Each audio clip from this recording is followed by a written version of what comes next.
Now, the greatest radio shows of all time. Suspense. The Shadow Node. Washington calling David Harding, Counter Spy. Classic radio theater. The Great Gildersleeve. Fibber McGee and Molly. Dragnet. Gunsmoke. The Lone Ranger.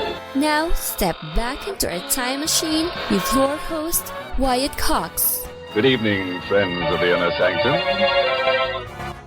We have aired recently a number of the quarter-hour episodes of Fibber McGee and Molly. We haven't done a full half-hour show, so that's what we'll do this hour, an episode of Fibber McGee and Molly. This one goes all the way back to February 26, 1946, and yes, you'll hear Harlow Wilcox doing a Johnson's Wax commercial. This episode is entitled The Missing Fountain Pen. The Johnson Wax Program with Fibber McGee and Molly.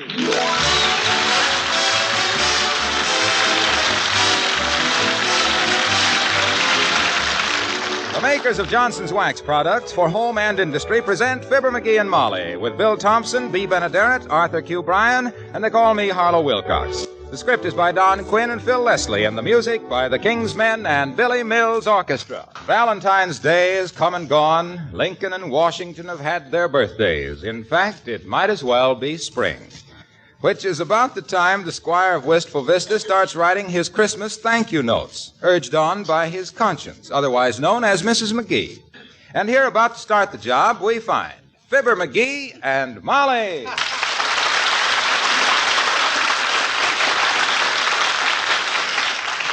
Now, the first note you ought to write, dearie, is the I one... haven't got to that yet. I got to write a check first.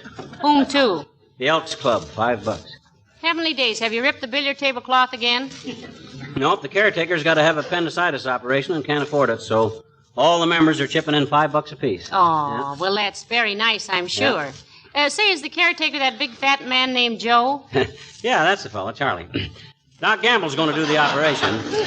I never knew Dr. Gamble to wait till somebody had enough money before he'd operate. Oh, Doc don't care, but the boys at the club say they hate to see a pot opened without a few chips on the table.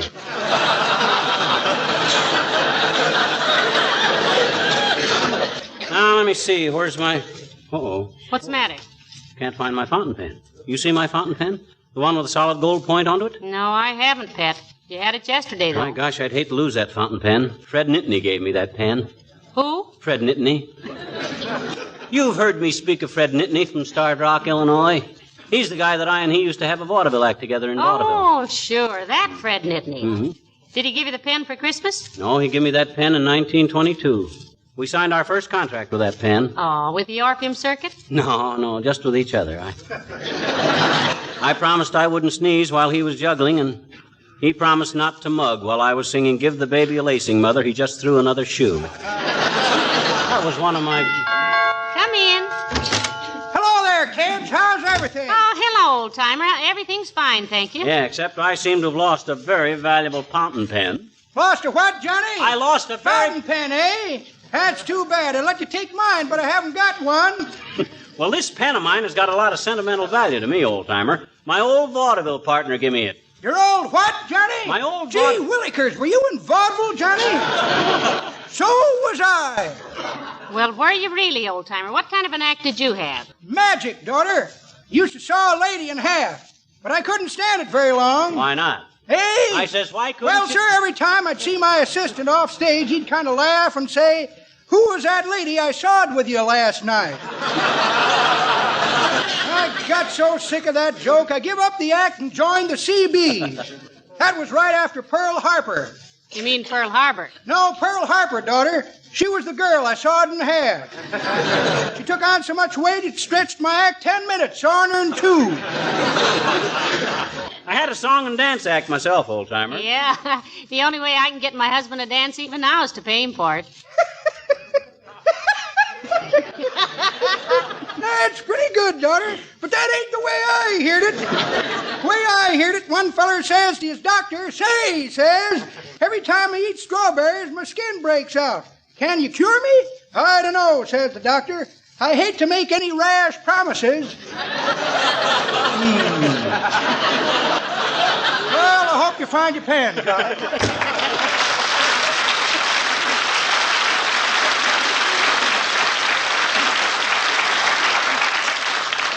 McGee, where'd you use your fountain pen last? I know I had it yesterday when I was making out my income tax. Hey, what was I wearing yesterday? Let me see. Your blue serge suit. I was? Yeah. Oh, well, my gosh, all I got to do is run upstairs and look in the vest pocket. No, McGee. Huh? Your blue serge suit went to the cleaner this morning. What? With my fountain pen in it? Yeah. Didn't you go through the pockets before you sent it? Well, Natch, I always do. But I didn't see anything in your fountain pen. May have slipped down through the lining, though. Doggone those cleaners anyway. Deliberately walking out of here with my blue serge suit with my fountain pen in it. That's practically burglary. That's what it is. That's stealing. Oh, for goodness sakes, now, if they find it, they'll return it. They're very reliable people. Well, they better find it. That's all I got to say. Walking into people's houses like that and practically stealing people's valuable gold-pointed fountain pens that Fred Nitney give them. If that's the way people are running their business nowadays, I'm glad I'm not living 100 years from now if it gets any worse.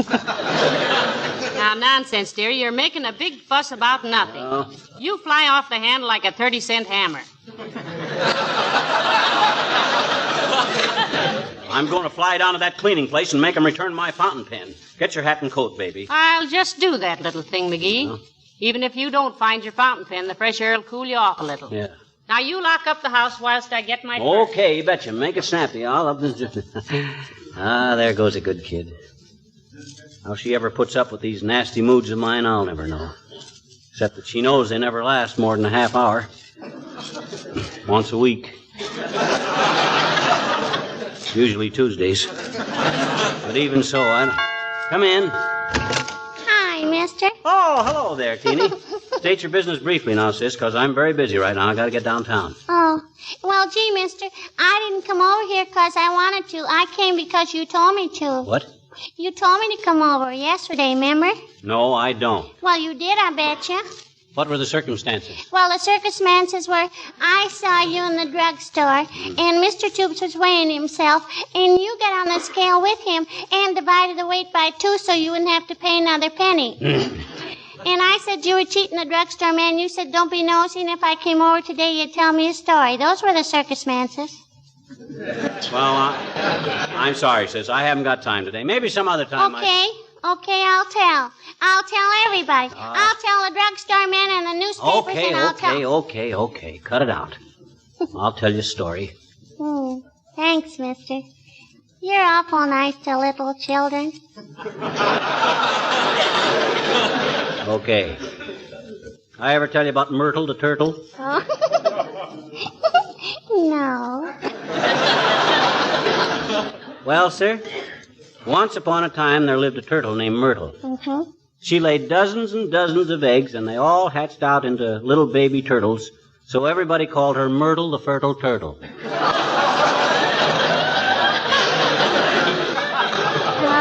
One day there was a big earthquake, which threw Myrtle over on her back. And when a turtle gets through on its back, it's just simply helpless. Yes, sir.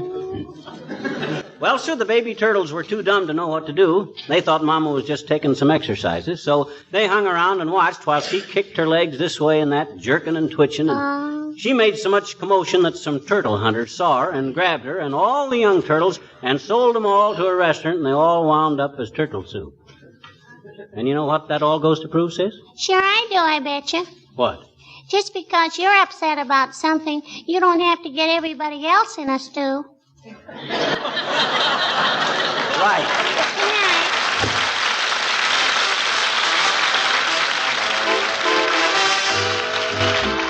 night. From February 26, 1946, Fibber McGee and Molly on Classic Radio Theater with Wyatt Cox. Are you suffering with arthritis or osteoporosis? Do you have diabetes? Did you know that these are just 2 of the hundreds of diseases that have seen improvement with Dr. Wallach's incredible longevity products? You can't get them at a health food store. The only way to get them is to call us at 800-214-0065. That's 800-214-0065. Do you have heart disease, fibromyalgia, or high blood pressure? Do you have a terrible time losing weight? Dr. Wallach can help. He was a veterinarian and cured diseases in animals. He felt that he could do the same for humans, so he became a physician. Over 50 years of research and helping people like you goes into every bottle of Dr. Wallach's amazing discoveries. Do you want to feel better? Learn how to treat the cause of your problem rather than covering up the symptoms with drugs. Call 800-214-0065. That's 800-214-0065. 0065. Jim and Marion Jordan had a wonderful career in broadcasting, and sadly, it was Marion Jordan's health issues, and some want to say alcoholism was a problem. I'm not going to even get into that. But we do know she died of cancer really at a fairly young age. But they were just having a wonderful time. They did a great show, and when they left the half-hour gig and went to the quarter-hour shows 5 days a week, they recorded them in their own house. They did. They didn't go into a studio. So, that's the way to live your life. It's what I do. I record this show in my own house. So, you live life on your own terms, I guess, is the story I'm trying to say here. February 26, 1946. Let's get back to Fibber McGee and Molly here on Classic Radio Theater with Wyatt Cox. Come on, Molly, I got the house all locked up. Let's get down to that dry cleaner's. I'm going to read them fountain pen stealers the riot act. I wouldn't be a bit surprised if they'd planned this whole thing. Just waiting for a chance to get my gold-pointed fountain pen. I'll bet you're right, McGee. You betcha. Yes, sir. I'll bet they invested $50,000 in that dry cleaning plant 19 years ago with the very idea in mind of someday getting a hold of your $5 fountain pen. Well, that ain't so silly. How about the time I left my wallet and my gray pants with $17 in it? How about that? Well, how about it? They returned it the next day, didn't they? Sure they did. And why? Just to keep me from getting suspicious, that's why. Oh. If they're out after fountain pens, they ain't going to monkey around with mere monkey. Monkey around with mere money. By George. Looks like we wouldn't be leaving for a minute, McGee. Come in. Hello, Molly. Hello there, Dr. Gamble. Come right in. Thank you. What are you looking so sour about, persimmon puss? You'd look sour, too, Aerosmith, if somebody had deliberately stole your solid gold-pointed fountain pen that had been given to you by Fred Nitney from Starved Rock. Not really stolen, Doctor. He left it in a suit that went to the cleaner, he thinks. Better be careful of those accusations, Chowderhead. Or one of these days you're going to be the surprised possessor of a slander suit with 2 pairs of pants. Incidentally, who's Fred Nitney, if anybody? Why, Fred Nitney's his old vaudeville partner, Doctor. He gave McGee the fountain pen years ago. Vaudeville? Were you in vaudeville, McGee? I used to go to the theater every week when I was a young man going to medical school. I don't remember seeing you. So what? I don't remember seeing you either. Well, the 15-cent seats were usually so far back. Oh, I almost forgot, McGee. Forgot what, Captain Happy? Are you coming to the board meeting at the Elks tonight? Only 10 or 12 left. I can't make it, Doc. I'm sorry. You take 6 for me, will you? I'll pay you later. Okay. Good night, Molly. Night. All right. Take 6 of what for you, McGee? What kind of a board meeting is it? Punch board. Oh.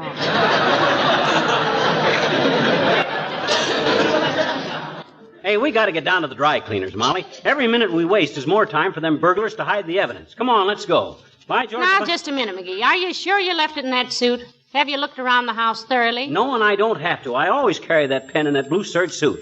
On account of it leaks a little, and the blue serge suit don't show it. And furthermore...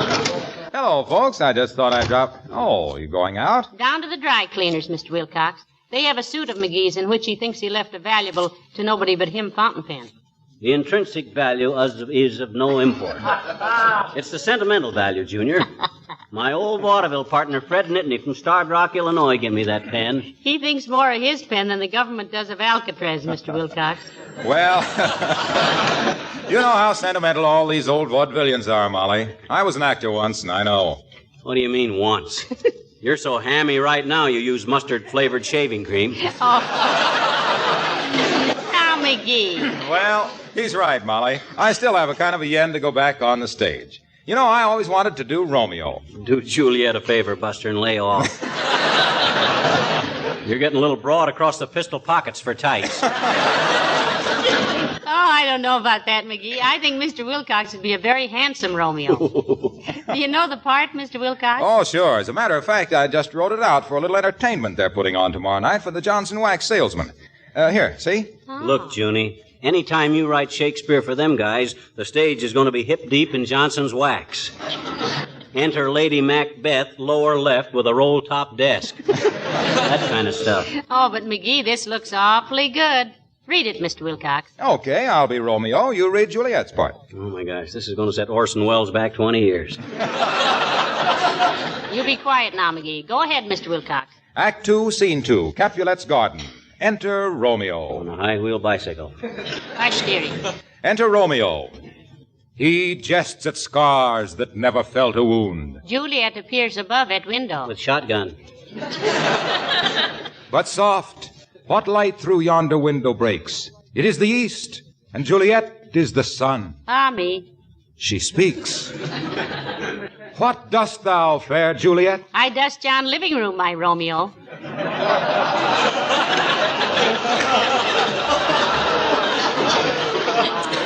My father, the Capulet, would have a prideful home, so Johnson's wax protects his worldly goods. And I, no slave to household task, make light of labor thus so neatly foiled. Ain't this awful, folks? Ah, sweet Juliet, a goodly spouse you'll make, to know that dust and dirt cling not to wax-protected things. That's Capulet. Would that our love could be as well preserved. It can, my Romeo, and gleam as brightly as a Johnson-polished home. This very balcony from which I speak, its wood is shielded from the elements by wax. Where's the rest of this, Romeo? Or Mr. Wilcox? Well, that's all I had time to do. I'm going to finish it this evening. How do you like it? If you're asking me, Waxy, I'll settle for Olson and Johnson. Your Shakespeare's as phony as a 6-bit and a rinse. I thought it was wonderful, Mr. Wilcox. Have you got to go now? Yeah. I'll see you later, folks. Whence goest thou, Romeo? Homeo. Oh.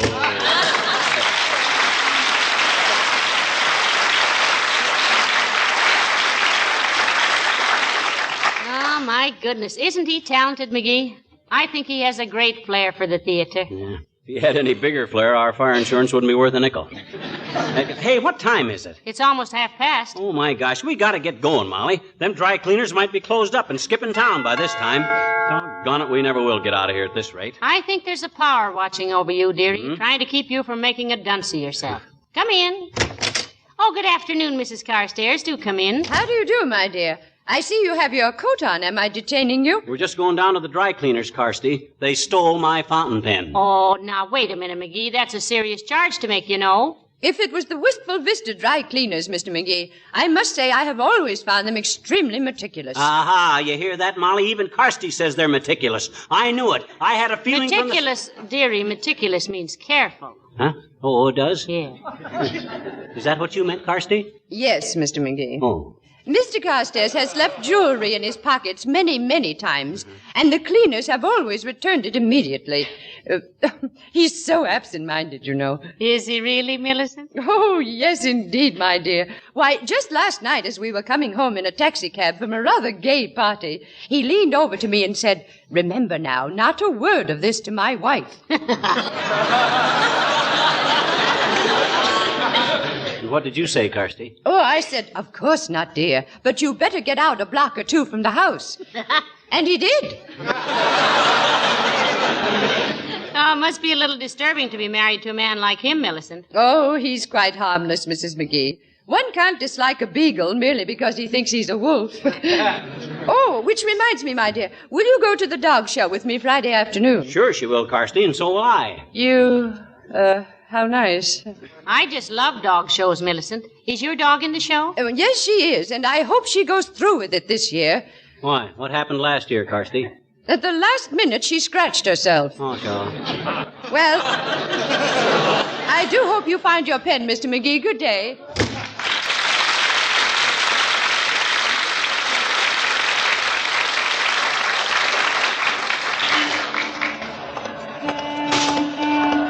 Where's the dry cleaning place, McGee? Next block, Oak Street, near 14th. And you see those green lamps in the middle of the block there? Yes, what's that? Police station. If these fountain pen thieves don't pony over my gold-pointed fountain pen immediately or sooner, I'm going to swear out a warrant. Hold it, McGee. Here comes Mr. Wimple. Huh? Who? Oh, hi, Wimp, old man. Hello, folks. Out for a little walk, Mr. Wimple? Yes, I'm just seeking inspiration, Mrs. McGee.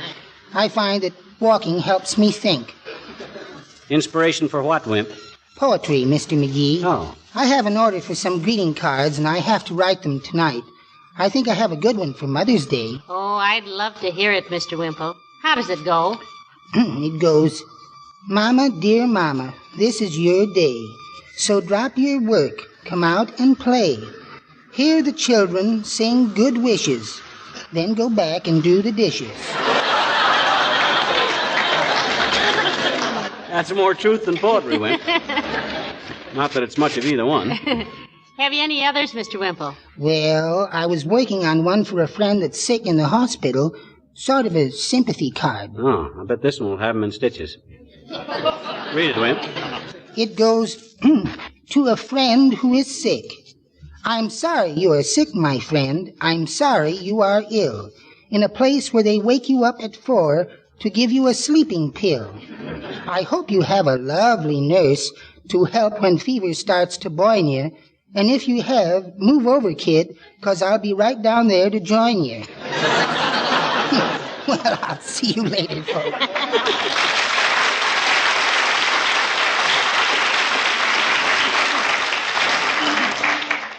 Fibber and Molly were great, but boy, did they have such wonderful supporting cast members along the way. February 26, 1946, Fibber McGee and Molly. The conclusion, along with another episode of Claudia, will be coming up next here on Classic Radio Theater with Wyatt Cox. But first, these important words from your favorite station. No offense, but are you a little fat when you look in the mirror? How would you like to learn the secrets to lose 3 to 5 pounds a week easily without joining the gym or going through any crazy diets? It's called Body Sculpt by Med Diet. For the last 2 decades, we've been helping people just like you that have pounds they want to shed.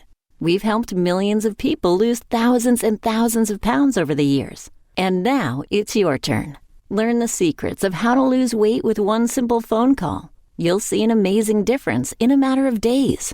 Don't believe us? We'll offer you a money-back guarantee.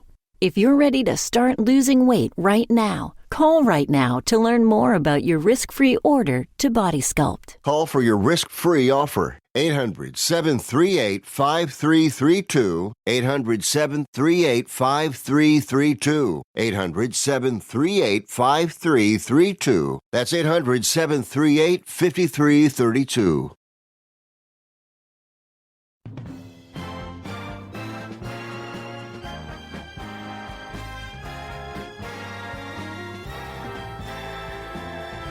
Now on Classic Radio Theater with Wyatt Cox, the conclusion of Fibber McGee and Molly, February 26th, 1946. Here's the dry cleaning place, Molly. Now, you let me do the talking. Oh, I know better than to try and stop you, dearie. But now be reasonable. What do you mean, be reasonable? With guys that deliberately stole my fountain pen? Come on. Yes, sir? What can I do for you, sir? You picked up a blue serge suit at my house this morning, Bud. Yes? And my husband thinks he left his fountain pen in it. I know darn well I left my fountain pen in it. I always have my pen in that blue serge suit. Now, look, Buster, I want that fountain pen back, or by George... Oh, now, just a moment, sir. Give us a chance to investigate. I can tell you immediately if your pen has been found. What was the name, please? Parker. Your address, Mrs. Parker? The name is McGee, Bud. Oh, well, which of you is making the complaint? Mr. McGee or Mrs. Parker? I am Mrs. McGee. The pen's name was Parker. It was a solid, gold-pointed, kind of greenish pen that was given to me by a Fred Nitney from Starved Rock, Illinois. Old partner of mine in vaudeville. Actors. Do you have an address? 79 Wistful Vista. Oh, yes, I remember. You've been our customers for many years. Of course, that would be Driver Krylebean, Route 3. Oh, Miss Fregelhorn. Yes, Mr. Houghton-Trout? Was there a fountain pen in a suit from 79 Wistful Vista, Route 3? No, Mr. Houghton-Trout. 2 papers and matches, some pool chalk, a nail file, a rabbit's foot, and a ticket stub for the World Series of 1932. They're in the mail. Thank you, Miss Fregelhorn. No, I'm sorry, Mr. McGee, But you ain't half as sorry as you're going to be. By George, when a man trusts a business institution like this to be honest, and then has him walk out with a solid gold-pointed fountain pen that was given to him by Fred Nitney... Now, wait a minute, McGee. I'm sure, Mr. McGee. You're sure? You ain't as sure as I am, Buster. I'll bet you got that whole back room there stacked to the ceiling with stolen fountain pens. Deliberately walking into people's homes and taking suits full of fountain pens. That's larceny, Bud. And by George... May I ask one question, Mr. McGee? Certainly, Mr. Houghton-Trout. And make it snappy, Bud. One question. What is it? How would you like a good poke in the nose? Oh, my goodness. Oh, not only a burglar, but a tough guy, eh? Come out from behind that counter, Buster, and I'll fix you up a knuckle sandwich. Nobody can talk to me like that. No, stop it, both of you. Mr. Houtentrout, what is the procedure when somebody thinks you have something and you think you haven't? The proper procedure is to make out a claim blank. Well, give us one, please. Certainly. Here you are. I don't want to make out a claim. I want to bust this fresh guy right in the beezer. Fill it out, dearie. Well, okay. Where's the pencil? They have to be filled out in ink, Mr. McGee. Here, use my pen. I don't want any favors from you, Si. I'll use my own pen. Now then. Name and address. Describe the lost article. Approximate value. McGee? Huh? Where'd you get that pen you're using? This pen? Well, this was given to me by Fred Nitney from Starved Rock.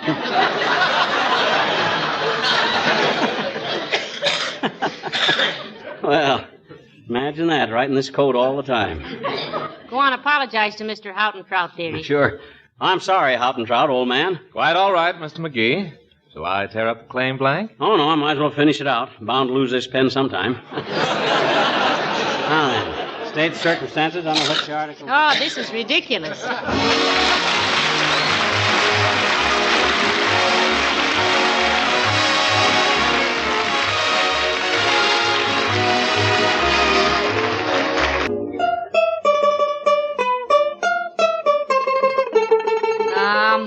My. I'm glad to see you've calmed down, McGee.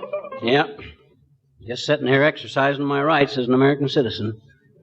My old mandolin. I'm a one-man music union. Meaning what? I mean, nobody can interfere with my lawful right to peacefully picket. Oh, dear. Good night. Good night, all.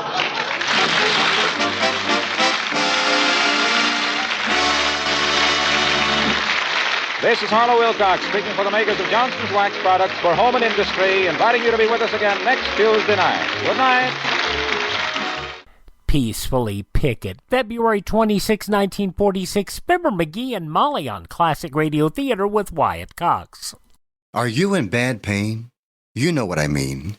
Your knees hurt. Your shoulder hurts. Your elbow and back are constantly killing you. And I'm sure you've tried every pain pill or cream available at the drugstore. Am I right?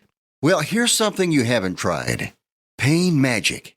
Pain Magic is not available at any drugstore. The only place you can get it is by calling the special toll-free number I'm about to give you. And to make things even better, call right now and find out about our buy one, get one free offer. We're so confident it'll work for you that we offer a free bottle with your purchase. No prescription required. Call now to learn how you can get Pain Magic and get rid of your pain. Remember, your results may vary. 800-492-8164.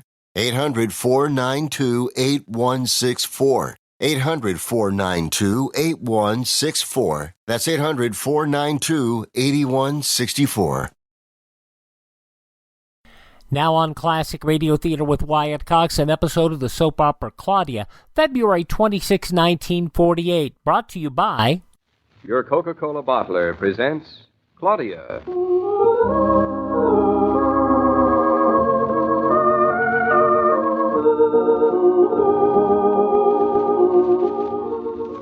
Claudia, based on the play and novels by Rose Franken. Brought to you, transcribed Monday through Friday, by your friendly neighbor who bottles Coca-Cola. Relax, and while you're listening, refresh yourself. Have a Coke.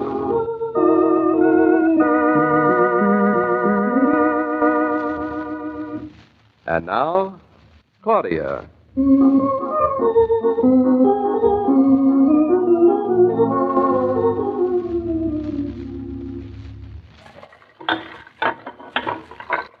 David, you're not gone yet. Where are you? David, are you still here? Darling, you haven't left. Darling? What is it? What's up? Oh, I thought you'd gone to the office. Why, anything the matter? No, except I was lonesome already. You deserve a scolding. I do? Why? Because I'm lonesome for you? Can't help it. No, that's not it. What else have I done? You don't trust me at all. I don't? Since when? You have absolutely no faith in me whatsoever. Not a bit. Why? Do you think that I'd leave this house in the morning and go to the office without saying goodbye to you? Yes? You're right. I would. You would. You never have. I haven't? Well, remind me to someday. I won't. Mrs. Norton, do you know that you're a particularly beautiful girl this morning? Girl, I'm almost a mother. This is one of the longest almosts I've ever heard about. It's less than 5 months now and a little bit more than 4 to go. You make it sound so complicated. But you'd never know, would you? You'd never know what. That I'm going to have a baby. I know. Mama knows, Bertha knows, Fritz knows, Roger knows, Reggie and... I know they all know, but they know because they do. I met the man on the street. The man on the street what? He doesn't know. Well, I should hope not. I mean, you couldn't tell just by looking at me, could you? Oh, no. Of course not. Really, modern science is marvelous.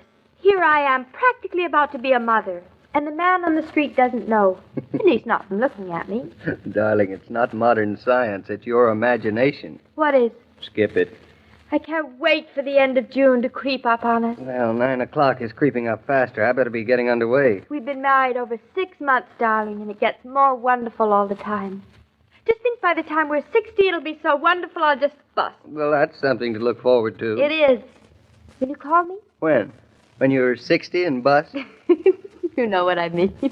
Darling, what's gotten into you this morning? First, you think I left the house without saying goodbye, and then you think I'm going to spend the whole day without calling you. And I've never committed either one of those crimes. Something's got into me. Except I love you. Will you call? I will not. I don't blame you. I wouldn't call such a forward girl as me either.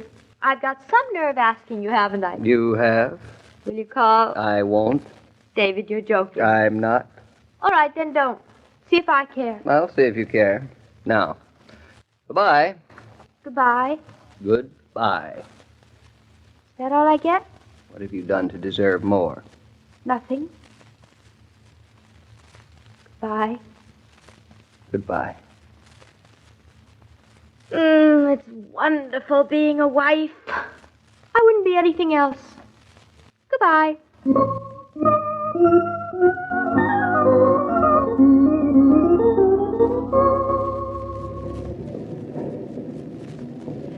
Claudia, isn't there anybody who sells persimmons nearer to where we live? Nobody. Just because David called you 6 times today and because you love him and he loves persimmons, I have to tramp all the way over to First Avenue and heaven knows what street in order to get them for him. Any objections? Not one. I think it's wonderful. Mama. What now? How do I look? You look fine. Why? Is that all? Just fine? You prefer to look some other way? No, but I mean, you don't notice anything about me. Claudia, what are you talking about? Nothing. If you don't notice, that's all I wanted to know. As a matter of fact, I've never seen you look so well. Having a baby seems to agree with you. You think it's having a baby that makes me look well? I think it's a very good reason, don't you? Well, I don't know. David says I don't look any different at all. David's very sweet. I don't feel a bit different. No reason why you should. And I don't intend to until I'm practically in the hospital. Well, nobody can say your attitude isn't an optimistic one. Well, here we are, Mama. Here's the fruit store. Tiny. Practically only a window. Good morning, good morning. What can I do for you today? Persimmons, too. 2 for 25 and ripe. You can eat them tonight. Oh, they are wonderful and soft and gushy. They'll be delicious. I give you 3 for 25. 3? Oh, but there's only 2 of us. Mama doesn't like them. I give you 3. 1 for your husband, 1 for you, and 1 for the baby. For the baby? For the little baby that will come. With my compliments for good happiness. I get you the bag. But the baby. Mama, how did he know? I didn't tell him. Neither did I. And David said Mama, how do I look? Tell me. You're going to have a baby in 4 or 5 months. You look very well. Oh, then I do look. Do what? Well, then it does make a difference. It's bound to. It should. I never thought it did. David hasn't said... And I didn't notice. It's all right. It's as it should be. Here you are. 3. He will be beautiful. Come again soon. We will. will, and thank you very much. Claudia, what's the matter? Oh, nothing. Come on, what's eating you? Mom, I just realized the baby will make a difference. Of course it will. It'll make a very big difference. In every way. I'm starting to look different. I'm starting to feel different. Just think I'm not going to be only David's wife anymore. I'm going to be his children's mother, too. What did you expect to be, their aunt? It'll change things between David and me, won't it? In a way. But I don't want them changed. I want them just the way they are. I like them this way. You like your cake and you like to eat it, too. I know you. Mama, is it awful? But I'm a little scared. I think that's the nicest part of it. I don't. This morning it was just the two of us, David and me. It was wonderful. But now, since even the fruit man knows about the baby, it's not the two of us anymore, and it's sort of different. I wonder if David will mind.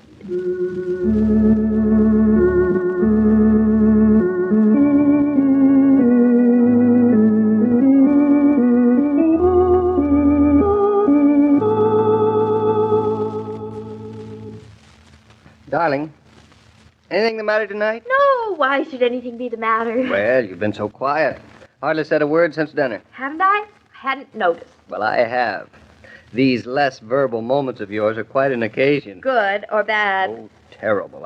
I prefer you nice and talkative, even if you don't say anything. Just you. Just the way you are. What way am I, David? Oh, not very bright, not very beautiful, not very quiet, but very just the way I want you. That's nice. Aren't you feeling well, Claudia? I'm feeling fine. Why shouldn't I feel fine? No reason, except I just want to be sure. David, why didn't you tell me? Tell you what, Nothing. come over here. Why? Sit on my lap. Oh, darling, you don't have to. I'm too heavy to sit on your lap. Oh, since when? Just since Must be since today. Last night you didn't think you were too heavy. last night I didn't think. Well, you don't have to feel so bad about it. You don't usually. Now, come on. Come on, sit down here on my lap. Now, what is it? Why didn't I tell you what? That I'm going to have a baby. That you're what? Remember, you told me, and this has been going on for months. I didn't mean it that way. I meant that... Why didn't you tell me that it's changed me? Well, has it? David, of course it has. You don't have to pretend. The little Greek man who sold me the persimmons, he knew. Well, he's not blind, is he? I have changed. It does show. David, you never told me. Well, darling, if you must know the truth, I haven't noticed. I'm so used to looking at you that I don't even look at you anymore. In a way. I don't know if I mind that or not. All I do know is, David, is it going to make any difference to you? Of course not. What? My being a mother and not just your wife. Well, I don't quite understand. Should it make a difference? Well, it might. It won't be just the two of us anymore, and I won't look like me for a while. And there'll be lots of other sorts of changes, too. Claudia, darling, is it going to make you feel different towards me? Me towards you? Mhm. Oh, David, I'll still hate to see you go to the office in the morning. I'll still want you to call me up 10 times a day. I'll still... But it'll be different, no matter what we say. Of course. You know, Claudia, I've been thinking the same sort of things. What sort of things? Well, if it's going to make you feel any different toward me. No, that's absurd. Well, is it? You start thinking about it now. Taking care of the baby will take a lot of your time. We won't be as free as we are now, and you'll have someone else to look after and love as much as you love me. Perhaps more. Never more. It might make a great deal of difference. I won't let it, David. You'll have to let it. And I want you to let it. We both will. At least I think we both will. I guess that as long as it's both of us willing it together, then it's all right. Sure, it's all right. Anything that's both of us, darling, is wonderful. It's the best. It's funny. This morning I knew I was having a baby. I knew it, but I never thought about it. Or thought about how it might change you and me. I didn't think anybody else could tell. Now, tonight, now I know, everybody can know, and it makes all the difference in the world. What kind of a difference? A good difference? What do you think? Oh, David, he's going to grow up to be tall and strong and just like you. And no matter how much I love him, I'm sure it'll make me just love you more. Me too. You know what I've been thinking all day long? What, darling? I wish that we would hurry up and have him. Oh, hurry up. I'm hurrying up all I can. Oh, darling, it's months and months and months yet. Oh, David, why does it have to take such an awfully long time?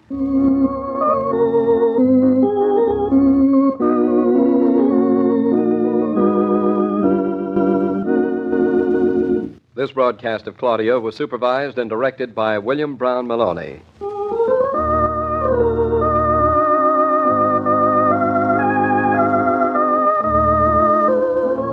When unexpected company drops in, you heave a sigh of relief if you know there's plenty of Coca-Cola in the house. It's mighty sensible to keep a good supply of Coke on ice now that there's plenty to go round again. For nothing spells hospitality as surely as delicious ice-cold Coca-Cola. And nothing could be easier on your pocketbook and your energies.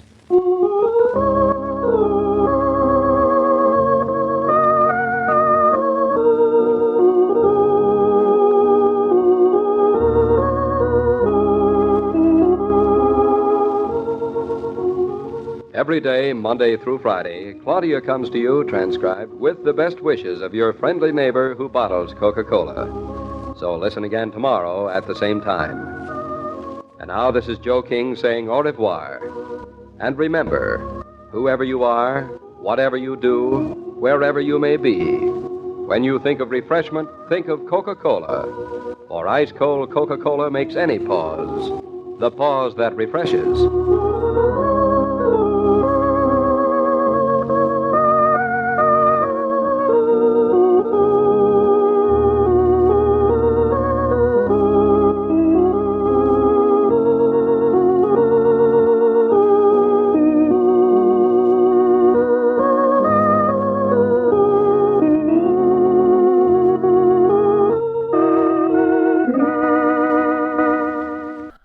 Listening to that makes me want to go into the kitchen and get myself a Dr. Pepper. What? Well, yeah, it was Coke, but you know. Anyway, going back to February 26, 1948, Claudia on Classic Radio Theater. Visit my webpage, classicradio.stream. That is classicradio.stream, where you can stream our shows on demand, learn more about classic radio collecting, and you can contact me there. classicradio.stream. Don't forget, if you miss a day, you do not have to miss a single show. All of our shows are available on demand through iHeartRadio, Spotify, Spreaker, TuneIn, Apple Podcasts, Google Podcasts, Amazon, and more. Just search for Classic Radio Theater with Wyatt Cox. Classic Radio Theater with Wyatt Cox. Please thank this radio station. Send them a card or a letter if you would, please. Support their advertisers and tell all your friends the great radio shows are right here at this spot on the dial. Classic Radio Theater with Wyatt Cox, here on your favorite radio station.